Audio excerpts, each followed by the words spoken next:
l'art, c'est une pratique en fait où on se donne tel qu'on est. Et c'est ce qui fait la beauté, je pense, et l'originalité d'une œuvre. Une œuvre d'art, on doit voir une personne derrière. Une personne avec tout ce qu'elle est, avec ses parts d'ombre, ses parts de lumière. C'est l'expression qui dépasse un peu toutes ces zones d'ombre aussi. C'est l'âme qui parle.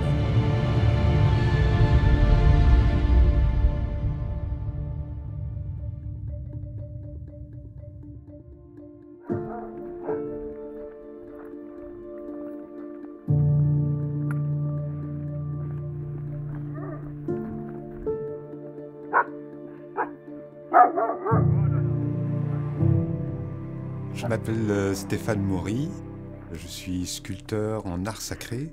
J'habite en Auvergne, dans un petit hameau qui s'appelle Esnac, tout près du Puy-en-Velay. Mon travail de sculpteur est né un peu avec une démarche spirituelle quand j'avais une vingtaine d'années à peu près. Ça s'est fait petit à petit. Je me suis posé des questions sur le sens de ma vie. Et donc j'ai creusé un peu, j'ai fait pas mal de rencontres. Et particulièrement, j'ai rencontré quelqu'un qui était passionné de son métier. Moi, j'étais dans un moment où j'étais plutôt pas très en forme. Et il m'a un peu secoué en me disant Stéphane, réveille-toi un peu, secoue-toi, t'as quelque chose dans les tripes, il faut que tu le découvres. Et puis voilà, ça s'est un peu passé comme ça au départ. Pour moi, l'art, c'est une façon d'exprimer ma foi. À partir du moment où j'avais envie de partager ma foi, j'ai découvert d'abord ce que j'étais, les capacités que j'avais, donc de pouvoir travailler avec mes mains, que j'aimais le bois, que j'aimais la matière. Donc petit à petit, des chemins se sont ouverts. Par exemple, apprendre des techniques, apprendre la morphologie d'une personne pour pouvoir faire une sculpture.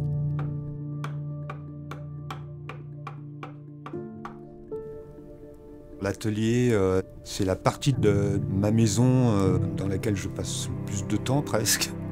C'est dans une ancienne ferme locale où je suis installé anciennement dans la grange à foin.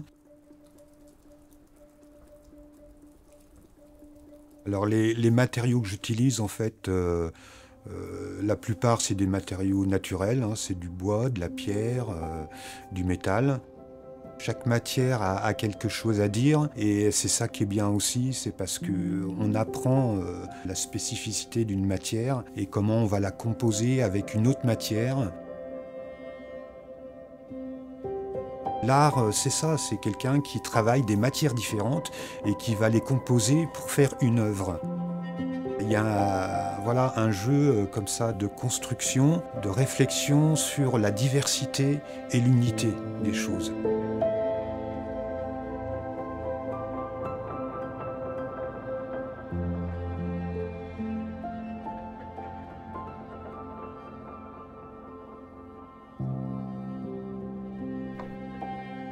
Ce qui est intéressant aujourd'hui, c'est qu'il y a des matières nouvelles que moi j'utilise. C'est de l'altuglas. J'appelle ça de l'altuglas, mais on le connaît comme le plexiglas.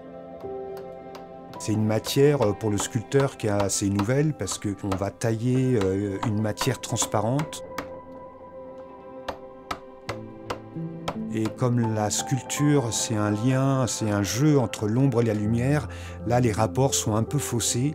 Et du coup, on entre un peu dans une nouveauté de voilà, comment appréhender le relief avec la lumière, en fait, avec une matière qui laisse passer la lumière.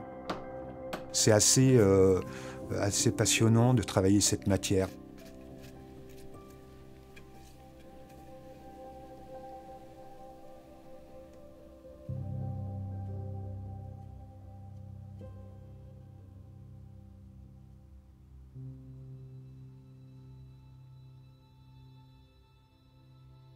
Pour moi, dans ce processus de création, souvent ça part d'une émotion, de quelque chose que j'ai vécu ou que j'ai lu, qui m'a interpellé.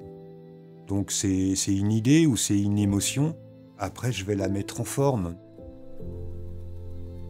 Quand c'est une commande, c'est pas tout à fait la même chose que quand je fais une œuvre plus personnelle. Je fais des propositions claires, des dessins ou des maquettes, et puis il y a un retour du commanditaire qui approuve ou pas.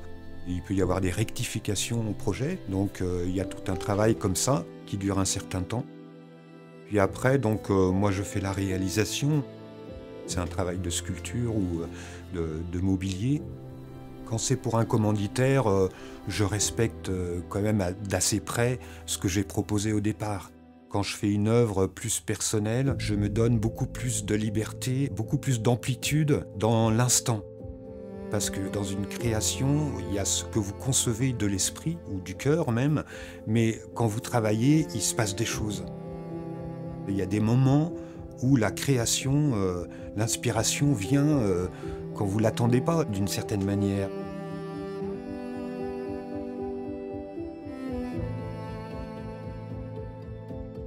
Mon plus beau souvenir de chantier, je dirais, d'œuvre, c'est un grand Christ que j'ai fait pour une paroisse d'Alsace. C'est un travail qui a duré 2 ans, 1 an d'études et puis de rencontres avec les commanditaires. Et puis 1 an de travail ici à l'atelier. Donc j'avais une sculpture qui prenait le fond de l'atelier, puisqu'elle faisait 5,40 m de hauteur. Je dirais que plus c'est grand, plus on se régale quoi, en sculpture, parce que les formes sont bien tendues et tout ça. Et puis c'était une très belle aventure humaine aussi, avec les commanditaires, avec la paroisse.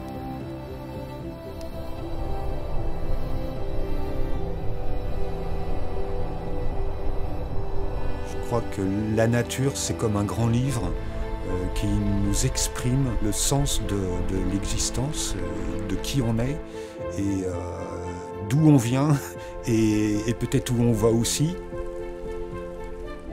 Dans la création, je pense qu'on a des phases aussi un peu comme des saisons. En fait, il y a beaucoup de choses décrites dans la nature. Il faut apprendre à les regarder. C'est ça notre problème, enfin en tout cas c'est le mien, c'est que je mets beaucoup de temps à discerner, à voir ce qui se passe. La grâce de la sculpture, c'est que la sculpture nous apprend à regarder. On apprend à utiliser des outils pour mieux voir, par exemple un miroir. On regarde dans un miroir ce qu'on a fait et on voit ce qu'on a fait d'une manière inversée. Et là en fait on voit les défauts qu'on a fait et les défauts qu'on a aussi. En tant que chrétien, combien de fois Jésus a guéri des aveugles? Il n'y a pas très longtemps, on a eu une lecture comme ça où il y avait 2 aveugles. En fait, Jésus leur dit « Qu'est-ce que vous voulez ?» Il dit « On voudrait voir, quoi. » Réponse étonnante du Christ, il leur a dit « Que ce soit comme vous le voulez. » C'est ça qui est fou, c'est qu'en fait, bon, il a fait un miracle, il les a guéris. Mais en fait, c'était en fonction de la foi des aveugles. Et pour nous dire, il y a beaucoup plus de choses qui dépendent de nous, en fait. C'est-à-dire, si on le veut vraiment, on y arrive. Si on a un appel, si on répond à cet appel, les choses viennent, en fait.